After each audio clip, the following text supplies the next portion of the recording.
Malvern Instruments manufacture particle size equipment and sort of test equipment for laboratories.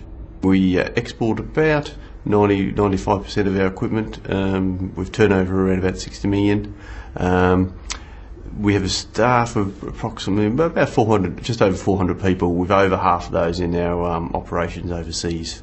We've got a big presence in a couple of offices in the States and some big offices in China, and then a lot of other European cities. Hampson is an engineering business. It's predominantly 80% in aerospace, about 20% automotive. Its size about 250 million. It's grown substantially in the last 3 to 4 years, probably grown 3 times its size from that point. We're looking to grow again, maybe double that in the next 3 to 4 years, predominantly through acquisition.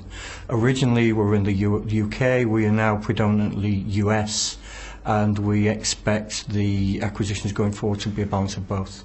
I work for GE Fanuc Intelligent Platforms, the Embedded Systems Group. My part of the business is based in Towcester in Northamptonshire. At that site we employ about 250 people, but we're also serving 4 other sites from our SAP system with about another 200 users. Turnover of the business is about $250 million. IPECO Holdings is a privately owned company in the UK. It is a manufacturer, but more than that, it actually designs its own product. So it designs, manufactures, assembles, sells and supports the end product. The main market area that we're in is commercial aerospace, and the main product that we're known for is flight deck seating.